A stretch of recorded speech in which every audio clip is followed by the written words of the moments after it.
தருமபுரி சட்டமன்ற தொகுதியின் நிர்வாகிகள் ஆலோசனை கூட்டம், கிளை கழக செயலாளர்கள் முதல் அனைத்து நிலை நிர்வாகிகள் ஆலோசனை கூட்டம்.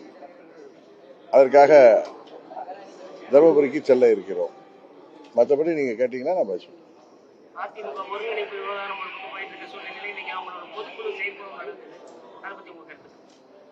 ஒரு கட்சியுடைய செயற்குழு பொதுக்குழு நடக்கிறப்ப அதை பற்றி நாம் கருத்து சொல்ல வேண்டிய அவசியம் என்ன இருக்கு?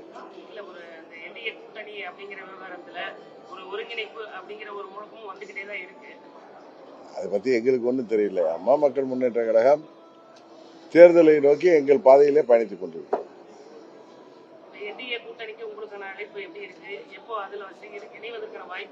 இல்ல, உங்க யூகங்களுக்கெல்லாம் நான் பதில் சொல்ல முடியாது.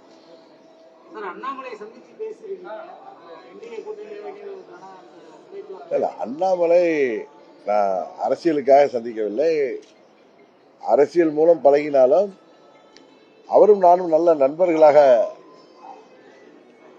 இருக்க என்ற காரணத்தினால் அவர் அன்றைக்கு கோயம்புத்தூர்ல நான் போயிருந்த நேரத்தில் அவர் அன்றைக்கு இருந்ததுனால அவரை சந்தித்து விட்டு வந்தார். அதை நட்பு ரீதியான சந்திப்பு தான், வேற அதுல அரசியல் உறுதியாக இல்லை. அதிமுக பாஜக கூட்டணி தொடர வரைக்கும் என்டிஏவோட இணையத்துக்கு வாய்ப்பு இல்லை. அதிமுக பாஜக கூட்டணி தொடர வரையும் என்டிஏவில் அம்மா மக்கள் முன்னேற்ற கழகம் இணையத்துக்கு வாய்ப்பு. உங்க கேள்விகளுக்கு நான் செப்டம்பர் 1ஆம் தேதியிலிருந்து பல முறை பதில் சொல்லிவிட்டேன். அதெல்லாம் திரும்ப திரும்ப அரைத்தமாவே அரைக்க வேணாம்னு நினைக்கிறேன். விஜய் அவர்கள் பொதுக்கூட்டத்துக்கு தொடர்ந்து அதிகப்படியான நிபந்தனைகள் விதிச்சிருக்காங்க. 83 நிபந்தனைகள் ஈரோடு கூட்டத்துக்கு. அதை எப்படி பாக்குறீங்க? இல்ல, நீதிமன்ற வழிகாட்டுதல் படிதான கூட்டங்கள்லாம் நடத்துவதற்கு வழிகாட்டுதல் காமிச்சிருக்காங்க. அதன் அடிப்படையில் கேட்கின்ற நிபந்தனைகளை அன்றைக்கு நேற்று கூட தொலைக்காட்சியில நான் செய்தியில பார்த்தேன். அண்ணன் செங்கோட்டையன் அவர்கள் இன்னும் சில அவர்கள் நிபந்தனைகளை நிறைவேற்றுவதற்கு கால அவகாசம் தேவை என்பதால் அதை நிறைவேற்றிவிட்டு பிறகு கூட்டத்தை வைத்துக் கொள்வதாக சொன்னதாக செய்தியை பார்த்தேன். ஆளுங்கட்சியோட எதிர்கட்சியோட அழுத்தம் இருக்கா இந்த விஷயத்துல அப்படின்னு சொல்லும் போது அவரு ஒரு பாடலே பாடுறாரு. சொல்லத்தான் நினைக்கிறேன், சொல்ல முடியலங்க, சொல்லத்தான் நினைக்கிறேன், சொல்ல முடியலன்னு ஒரு பாடலே பாடுறாரு. அவரு விஜய்க்கு அழுத்தம் கொடுக்கறதோ எதிர்கட்சி ஆளுங்கட்சியோ அழுத்தம் கொடுக்கறது நீங்க எப்படி பாக்குறீங்க? அவர் பாட்டு பாடுறதுக்குலாம் எனக்கு அர்த்தம் தெரியாது. நீங்க அவர் தான் அதுக்கு அது சொல்லணும். எனக்கு அதை பற்றி ஒன்றும் தெரியாது. தெரியாத விஷயத்த போய் நம்மளா கற்பனையா பேசுவது எனக்கு பழக்கம் இல்ல. தமிழகத்தில் இந்து கோயில் இடிக்கிறதாக குற்றச்சாட்டு, அதே மாதிரி இந்து மதபாட்டு உரிமை தொடர்ந்து மறுக்கப்பட்டு வருவதாகவும் மற்ற மதங்களுக்கு தான் இந்த அரசு முன்னுரிமை அளிப்பதாக சொல்றாங்க. இந்துக்கள் தொடர்ந்து புறக்கணிக்கப்படுவதற்கு என்ன காரணம்? எங்க எந்த அரசாங்கத்துல? திருப்பரங்குன்றம் உட்பட சேலத்துல இந்து கோயில் இடிக்கப்பட்டது. இந்து கோயில்ல யாரு இடிச்சா? நீங்க பாருல மொட்டை தாத்தா குட்டையில விழுந்த மாதிரி கேள்வி கேட்டா நான் எப்படி பதில் சொல்ல முடியும்? இல்ல அண்ணாமலையே சொல்லியிருக்காரு 125 இந்து கோயில் இடிக்கப்பட்டிருக்கு. அது இந்து கோயில்கள் யாரு இடிச்சா, எதற்காக இடிச்சிருக்காங்க? சேலத்துல திமுக கவுன்சிலரே ஒருத்தர் இடிச்சிருக்காரு.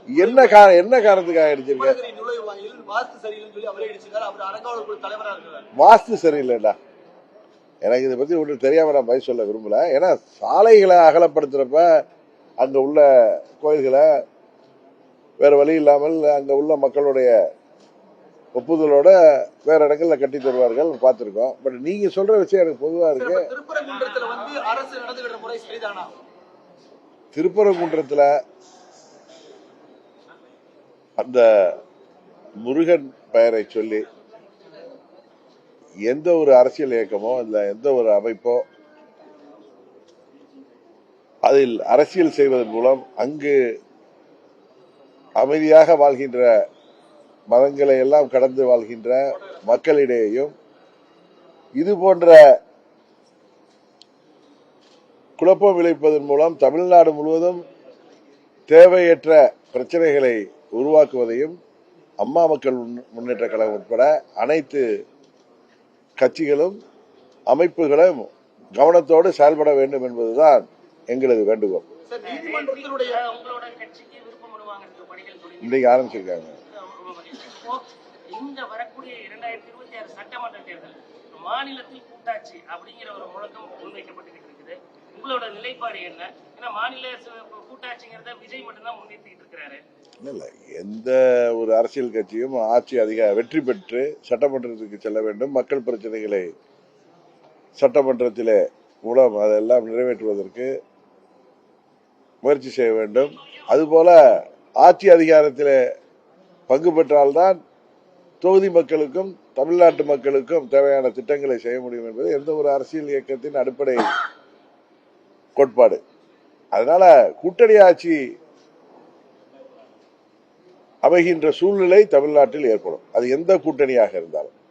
அது திராவிட கட்சிகள் இப்போ வரைக்கும் மாநில சுயாட்சி அப்படிங்கிறதுல தீவிரமா இருக்கிறாங்க. இல்ல மாநில சுயாட்சியா இருந்தாலும் உங்களுக்கு தேவையான அறுதி பெரும்பான்மை இல்லைன்னா கூட்டணி ஆட்சி தானே வரணும். அதனால சொல்றேன். வரக்கூடிய சட்டமன்ற தேர்தலில் அறுதி பெரும்பான்மை கிடைக்காது. இல்லைங்க, கடுமையான போட்டி நிலவுகின்ற சூழ்நிலையில அது போன்ற வாய்ப்புகள் கூட வரலாம் என்று எனக்கு என்னுடைய எண்ணம். அவ்வளவுதான் சார். ஓபிஎஸோட தற்போதைய நிலைப்பாடு எப்படி பாக்குறீங்க? இந்த ஒருங்கிணைப்பு கழகமா மாற்றப்படும் கூட சொல்லியிருந்தாரு டிசம்பர். ஆனா டெல்லி போயிட்டு வந்துட்டு நான் அந்த மாதிரி எதுவும் புதிய கழகமோ கட்சியோ இல்ல அப்படிங்கிற மாதிரி மறுக்கிறாரு. இப்ப அவரு கூட ஒவ்வொருத்தர திமுக நோக்கி போறாங்க. இன்னைக்கு கூட வைத்திலிங்கம் வந்து தாவேக்க போறதா ஒரு தகவல் வெளியே இருக்கு. ஏற்கனவே ஒரு எம்எல்ஏ திமுக இணைஞ்சிருக்காரு.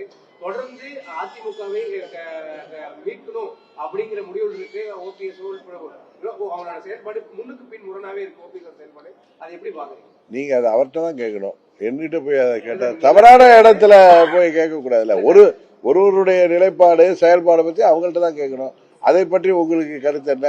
இன்றைக்கு சேலத்துல மழை பெய்யுது, நான் இப்ப தருமபுரியில இருக்கிறப்ப அதை பற்றி உங்களுக்கு கருத்து என்னன்னா நான் கேட்க கூடாது. அது அந்த இன்னொரு கட்சியை பற்றியோ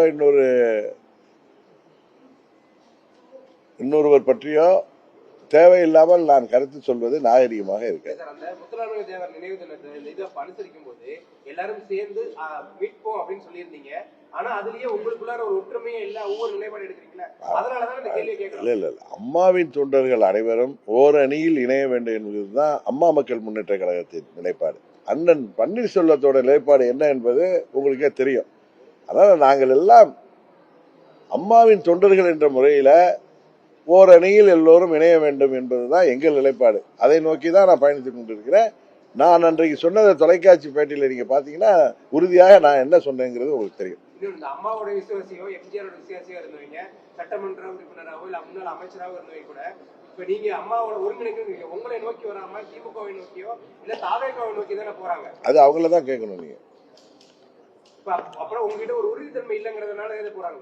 நீங்க அதை எப்படி வேணாலும் உங்களுடைய எண்ணத்திற்கு உங்களுடைய யோசனை உங்களுடைய நீங்க திங்க் பண்றதுக்கெல்லாம் நான் பதில் சொல்ல முடியாது. தமிழ்நாட்டுடைய சட்டம் ஒழுங்கு உங்களுக்கு திருப்தி அளிக்கும்? அமமுகவுக்கு திருப்தி அளிக்கும்? அமமுகவிற்காக உங்களுக்கு திருப்தி அளிக்குதா? எங்களுக்கு திருப்தி அளிக்கிறது இல்ல, பொதுமக்கள் திருப்தி இல்லைன்னு சொல்றாங்க. தமிழ்நாட்டில் சட்டம் ஒழுங்கு சரியில்லை என்பதுதான் எல்லாருக்கும் தெரிஞ்ச விஷயம் தானே. அதனால உங்களுக்கு திருப்தி அளிக்குதா? நீங்க எதுக்காக என்கிட்ட அந்த கேள்விகளே கேட்கறீங்கன்னு எனக்கு தெரியல. தமிழ்நாட்டில் சட்டம் ஒழுங்கு சரியில்லை, கொலை கொள்ளைகள் அதிகமாகிருக்கு முன்பை விட. அதற்கு முதல் காரணம் இந்த போதை மருந்து பழக்கத்தால கொலை கொள்ளைகள், பெண்களுக்கு பாதுகாப்பின்மை, பெண்களுக்கான கொடுமைகள் எல்லாம் அதிகமாயிருக்கு அப்படிங்கிறது தான் இன்றைக்கு தமிழ்நாட்டில் இருக்கிற நிலைமை. அதுதான் எங்கள் கருத்து. அதான். திமுக வீழ்த்துவதற்கு சட்டமன்றத்தில் என்ன விதமான யூகத்தை தேர்தலுக்கு இன்னும் 2 மாதங்களுக்கு மேல் இருக்கு. கொஞ்சம் பொறுமையா இருங்க. உறுதியாக வருங்காலத்தில் எங்கள் நிலைப்பாடு உங்களுக்கு தெரியும். அடுத்த முறை நான் சேலத்துக்கு வரும்பொழுது எங்க அம்மா மக்கள் முன்னேற்ற கழகத்தின் நிலைப்பாடு உங்களுக்கு உறுதியாக தெரிந்துவிடும். அரசியல் விமர்சகர்கள் திமுகவுக்கும் தாவேகாவுக்கும் தான் இந்த தேர்தலில் போட்டிங்கிற ஒரு கருத்தை வச்சுட்டு இருக்காங்க. உங்களோட பார்வையில எப்படி இருக்கு?